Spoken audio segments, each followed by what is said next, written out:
Thank you very much. All right, and now we will have our dear Reverend Joanne come up and give us a message for the day. Thank you. Now, how am I with this thing? Good? Okay. All right. Well, thank you for being here today, you here and you out there. This month, July, we're talking about the different aspects of freedom. And how sometimes when we are aware of this freedom, it can really deepen our relationship with our higher power and just bring us closer to that power within us that can change everything in our lives. Last week, Reverend Debbie talked about being for something versus against something. She said, let's be for goodness, love, and harmony. And today we're talking more, as Dee Dee talked about, authenticity, being willing to be who we are. And so often, I said to Rachel this morning, what's that green up here? She said, well, I had a mask on last night. I'm thinking, okay, there you go. She's wearing a mask. She doesn't want to be who she is. I think it's one of those facial masks that make your face pretty. But sometimes we do that. We wear masks to try to get people not to know who we really are. And we're in Lino Lakes. We're starting to go through the book, The Four Agreements, with our circle there. And one of the things they talk about in the introduction is something called domestication of the human race. And what they're talking about there is how we are taught as kids, and not all the things that we're taught as kids are accurate. They're not always helpful, and that's what we're going to talk about a little bit today. I'm going to tell you a story about a little girl. She went to school, and she liked school, and she liked to do things like draw and all that kind of stuff. She goes to school, and the teacher says, well, today we're going to make a picture. Oh, great, she says, I'm good at making pictures. I can draw all kinds of stuff. I draw horses, and I can draw cars, and I can draw flowers, and I can draw mountains. I'm just really a good picture maker. So she was excited about this. So she goes right up to, they each have their little easel. So she goes up to her easel. The teacher says, wait, I have to tell you what to draw. And the little girl says, okay.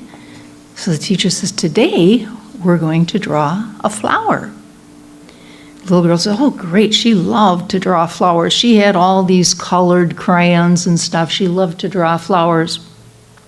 So she goes right up there and she starts drawing. The teacher said, wait, I have to show you how to draw a flower. So Sue's been there, I can tell. So the teacher goes up there and she draws this red flower with a green stem.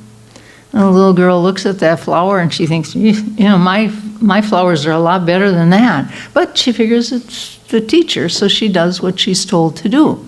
Next week, the teacher says, we're going to make something out of clay. Oh, the little girl loved to work with clay. She could make snakes and elephants and mice and all kinds of little things with her clay. She loved to work with clay. So she gets her clay out. She starts rolling it around. The teacher said, wait, I have to show you what to make. And the little girl waits, and the teacher says, well, I'm going to show you how to make a dish. Oh, the little girl knew how to make dishes. She made fancy dishes and all kinds of different ones. And so she starts forming her dish, and the teacher said, wait, I got to show you how to make this dish. So she makes this deep dish, kind of a boring little dish. And the little girl thought, I like my dishes a lot better, but after all, this is the teacher telling her this, so she listens.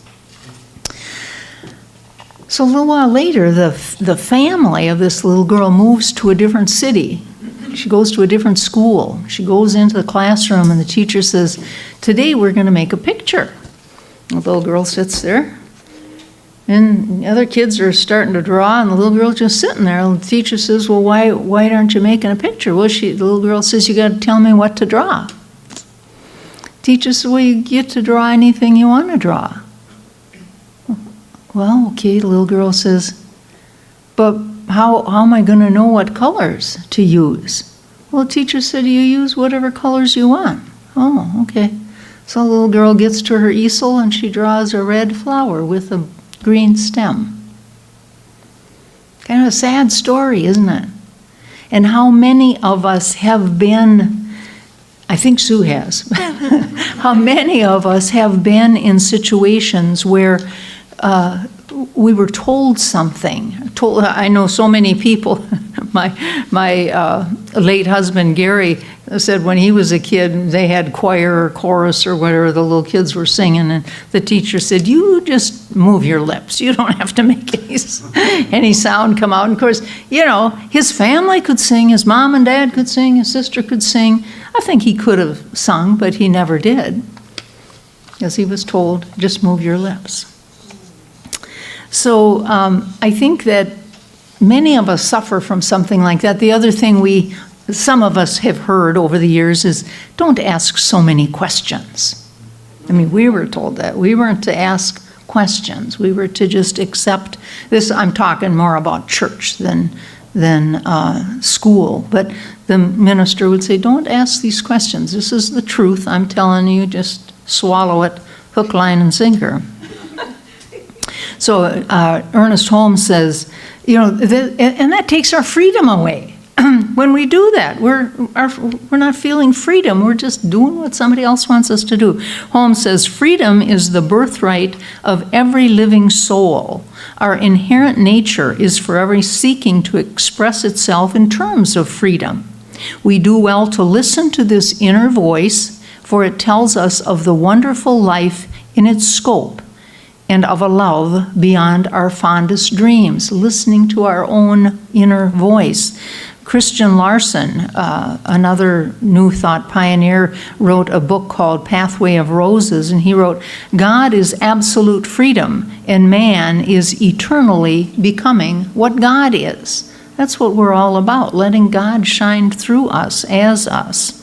So today we're talking about this freedom factor, and the idea that we have the freedom to become uniquely who we are meant to be on this earth plane. So, you know, think about it. Are you drawing the red flower with the green stem, or are you being true to yourself in various ways? So it's my intention this morning to just have a look and see who we uniquely are. I want you to think differently. Maybe allow yourself to think a little differently about yourself. And that leads me to the story about the statue of David. Many of you know this statue of David. You've seen it many times in books. Some of you, I'm sure, have seen it in person. It's in the Basilica di Santa Maria del Fiore in Florence. And in the 1400s, these people there decided they wanted to have 12 of these beautiful statues, replicas of heroes of the Old Testament. And so they had 2 of them made, I think, and then they were trying to get somebody to do David. So they call a guy named N'Agostino di Duccio, and he was supposed to sculpt David. And he started working on David, and he started working on his feet and his legs, and it wasn't getting very far, so they canned him. They fired him. And then a couple of years later, they hire this guy named Antonio Rossellino. Same thing. This was 1467 now, and he was working on David and didn't get very far. They canned him. So what did they do then? They didn't hire anybody. They let that statue, that slab of marble, sit in the cathedral workshop for 25 years. Just sat there. And then, come to be about 1501, they decided, we got to get going on these statues. So they start interviewing some people. They interviewed Leonardo da Vinci and some other people, trying to figure out the perfect person to carve this statue of David. And they ended up hiring a 26-year-old Michelangelo. And so he started in 1501, chipping away at this block of marble. And maybe you've heard this before, but it's kind of a beautiful idea. He said, I knew David was in that block, and I just chipped away at anything that wasn't David. Isn't that lovely? He could see him. He could see him. That was the artist in him. And one of the profound messages spiritually of this story is that we all have that beautiful David type thing inside of us. It's the light of God, our very creator within us. And it too can get covered up with all kinds of stuff. Gunk. We talk about this to the prisoners, that, we all have this light in us, and over the years it can kind of get covered up so we don't even see that light anymore.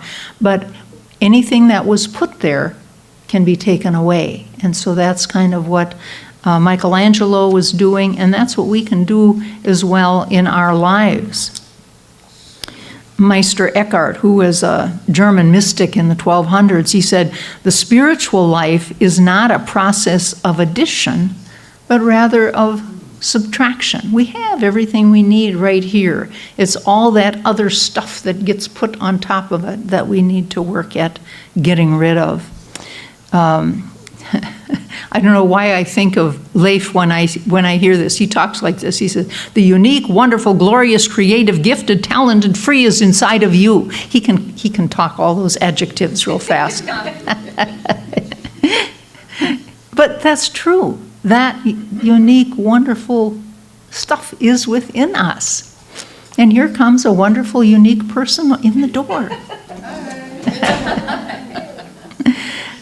So we know that that goodness is inside of us, and we just need to chip away at all the stuff that doesn't serve us. Holmes says in his book, this thing called You, if God created you after his own nature, and there is nothing else he could have created you with, then the thing you are after is already here within you. The only thing that stands between you and it are the accumulated thoughts, beliefs, and emotions of the ages. Those ideas that teacher was saying, we don't want to make that drawing, we want to make this drawing. But there is nothing there that has not been put there either by yourself or someone else. And what has been put there can be removed. A Spanish cellist, Pablo Casals, once pointedly inquired how we could see ourselves and our children, and this is what he said. When will we teach our children what they are? We should say to each of them, do you know what you are? You're a marvel. You're unique. In all the world, there's no child exactly like you. Think about your body. It's a wonder. Your legs, your arms, your cunning fingers, the way you move. You may become a Shakespeare, a Michelangelo, a Beethoven. You have the capacity for anything. Yes, you are a marvel. I didn't hear that when I was a kid. I don't know why. I didn't hear that. I think many of us didn't hear that kind of positive reinforcement of who we are. So I want to tell you that today. I'm telling. Do you know who you are? Do you know what you are? You're a marvel. You're unique. In all the world, there's no one exactly like you. In the millions of years that have passed, there's never been anybody like you. Look at your body. What a wonder it is. Your arms, your legs, your cunning fingers, the way you move. You have the capacity for anything. Yes, you are a marvel. So let's hear that.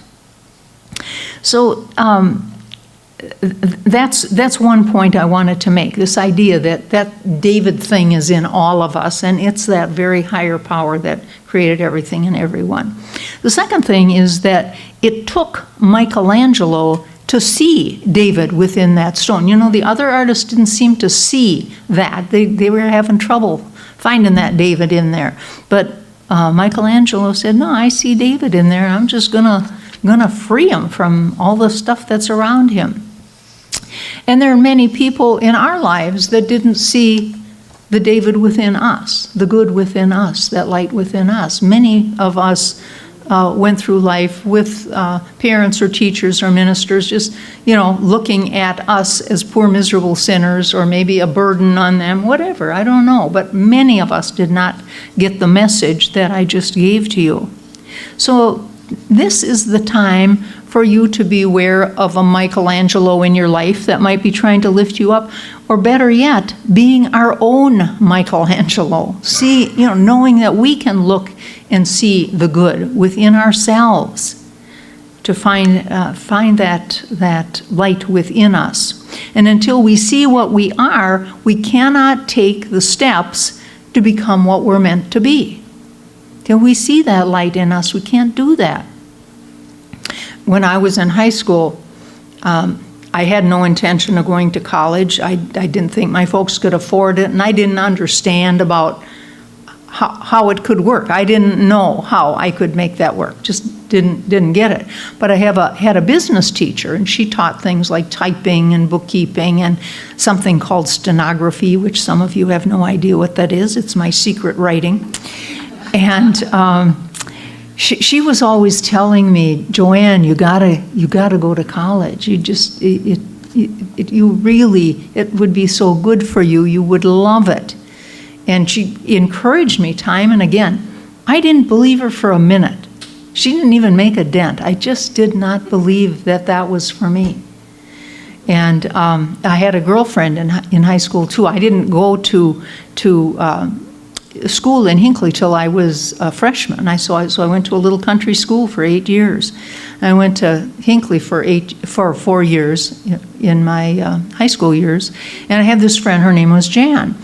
And she was like the valedictorian. She's like voted the prettiest girl. We voted on stuff like that back then, But she was, she had the nicest clothes, and she was the smartest and prettiest. She's just a wonderful person. But guess who she put on a pedestal? She put me on that pedestal. She said, Joanne, you could do anything you want. Oh, she's always just giving me these strokes. What a wonderful person I was. I could do this, I could do that. I didn't believe her for a minute. Just didn't believe her. So it was later in my life that I had to be my own Michelangelo and say, oh, I guess I am capable of doing some other things. So how can you begin to be your own Michelangelo? Maybe you can become your own Michelangelo first by being somebody else's. Look at somebody else and say, who can I lift up? Who needs a little boost? Who needs a little encouragement? And then, think about being your own Michelangelo. Lift yourself up. Tell yourself good stuff about you. And then the last point is, it took time for David to be revealed. It took a long time because they were working on it let the thing sit for 25 years. But some of this stuff doesn't happen overnight. In the Michelangelo case, they started commissioning people in 1464, and it was 1504 when he finished David, so 40 years. And we know that, at least biblically, there's a symbolic thing for the 40 years. It symbolizes all the time it takes for the spiritual awakening or transformation.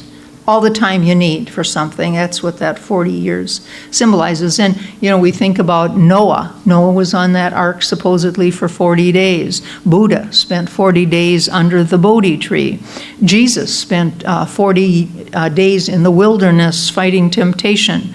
Moses spent 40 years in the wilderness with his tribes before he got to where they were supposed to go. And then, of course, it took Michelangelo 40 years to reveal David. So whenever we're trying to make some changes, we have to give it some time. It's not necessarily going to happen overnight, but whatever period of time it takes you to free yourself is okay. But the idea is, why not start? Why not start today? So let's remember these truths that we've covered today, that glorious you is inside of you, that power that created you is within you. And Number two, it's important to surround yourself with people who will uplift you. That Michelangelo or your family or your friends, whoever will surround yourself with like-minded, loving people. And the third thing is, maybe it takes some time, but the idea is to begin today. Let's begin today. And I might give you a little homework. I'm going to give this as homework on Tuesday night. Leif, you can make a note of this and be ready. This is your homework too. We go around and we usually give them a thought and they ask them to respond. We like to hear their voices. We like to get them talking. And I'm going to ask them for the week, I'm going to ask them, what can you reflect on this week that will really reflect the authentic you? And for an example, I'm going to give them this week, I'm going to put on my get-to-do list that I get to read some poetry. I can spend some time with my poetry books. And I love that, but how often do I do it? How often do I make time for it? So I'm going to be true to my authentic self. So I would invite you now to just take a deep breath, and I would lead you in a spiritual mind treatment, which is an affirmative prayer, just kind of around the words that I've just spoken. I know there is but one power in the universe, and that power is all good. It's love and peace and joy and balance and order. That is the power that has the perfect solution to any perceived dilemma in life. That power is within me. I am one with it. We are united. It experiences life in, through, and as its creation. And so I speak these words now with authority and power because that very creative power is within me.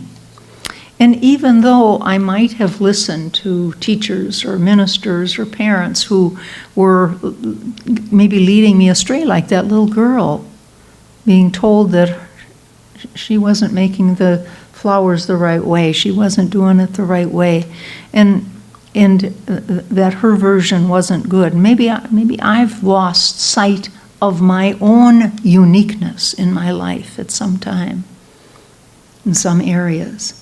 And even though that might be the case, I now set an intention. I set an intention to remember that there is that David within me, that higher power which experiences life in, through, and as me. It is within me. I remember that. And I remember that it takes a Michelangelo to recognize that beauty. Could be somebody else recognizes it in us, or it could be me that recognizes that. Begin to value who I am. And I remember that it often takes time for me to come to that point, to feel the freedom that is really mine, to reveal the uniqueness that I am. And I'm grateful that this is how it works. My word spoken into law, and it is done unto me as I believe. And I'm grateful for that. Grateful for the law and how it works. And I release these words now to that powerful universe, powerful creative source that does the work, and so it is.